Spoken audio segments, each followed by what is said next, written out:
What the f? It's one of those where were you when moments. Either you were awake at 12:12 a.m. Eastern time or you woke up in the morning to your phone absolutely blowing up. Luka Doncic was traded to the Lakers for Anthony Davis, an all-star. It didn't matter. It will forever be known as the Luka trade. A trade so insane that the person who reported it had to insist he wasn't hacked. And somehow it only got weirder from here. It's been 1 year since the most shocking trade in NBA history. Let's look back at all of the madness that has happened since.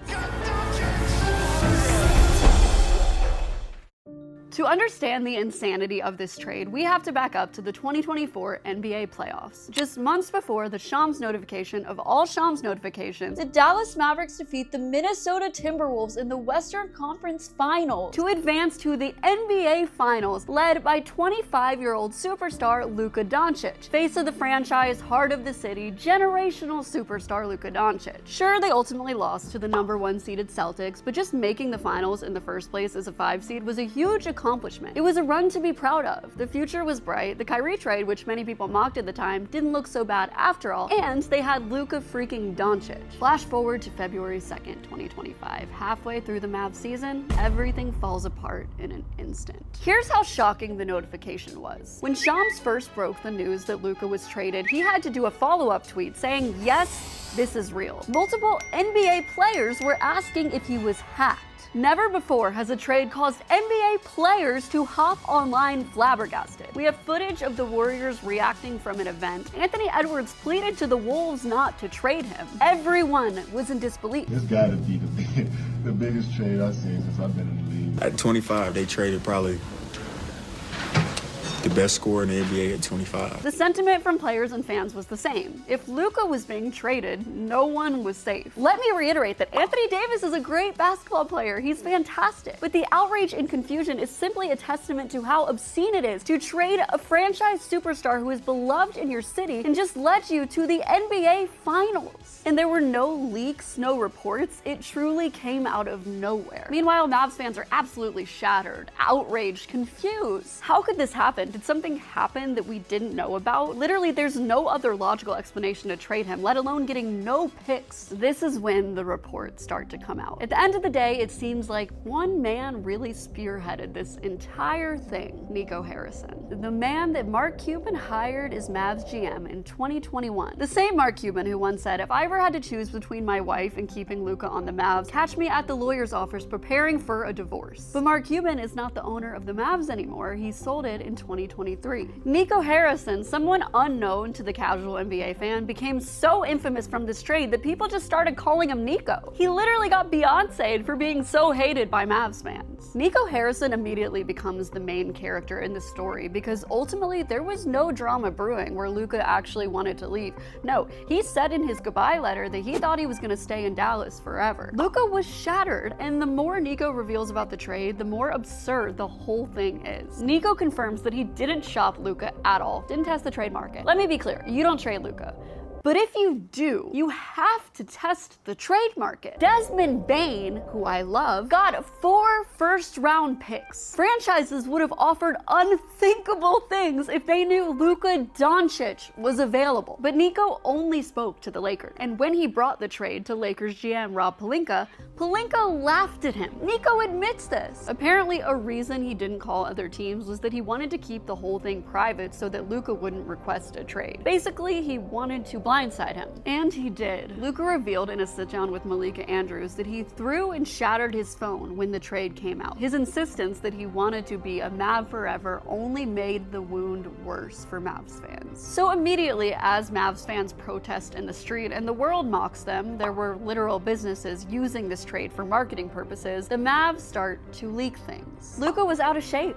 Yeah, the Mavs didn't want to extend him because they were concerned about his health and his taste for beer and hookah. Even now, it just feels insane to say. So these smears start to come out. Beer, hookah, worried about his conditioning. And Nico keeps on repeating, defense wins championships. You were just in the finals. And here's the irony. If health really is your biggest concern with Luka. It makes no sense to trade him for a 31-year-old injury-prone Anthony Davis. Immediately after the trade, everything unravels for the Mavs. Everyone gets injured, Kyrie tears his ACL, Anthony Davis, what do you know, can't stay healthy. In his debut, he was absolutely dominating until he went out with injury. Fans are chanting "Fire Nico" at games, they're holding up "Fire Nico" signs on the Jumbotron, they're chanting it even when their players are at the free throw line. PJ Washington actually called this out. All that Fire Nico stuff, we're sick and tired of hearing it. We just want to go out there and play, and we want the fans to support us no matter who's on the floor. It's a mess, and behind the scenes, the heat is being felt. Apparently, Dumont started to get frustrated with Nico Harrison.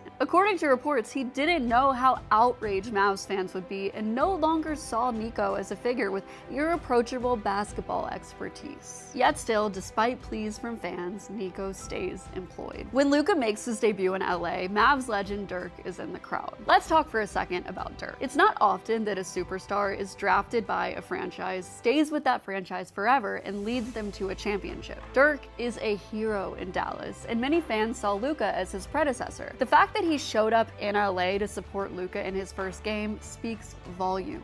And Nico keeps throwing shade at Luka's conditioning. When asked about it, Luka's response is simply, "It's sad the way he's talking right now." The first matchup between the Lakers and the Mavs is in LA, and Nico pulls up. Him and Pelinka are just standing on the court laughing and giggling. During warm-ups, Nico is standing on the court just staring at Luka like a supervillain. And of course, Luka drops a triple-double and the Lakers win the game. And then comes Luka's first game back at American Airlines Center. When they play his tribute video on the Jumbotron, Luka is sobbing. It's devastating. Here is a guy who clearly thought he was going to be in this place forever, and he is just so visibly shaken up. And all throughout the game, fans are chanting to "Fire Nico." It really seems like all hope is lost in Dallas.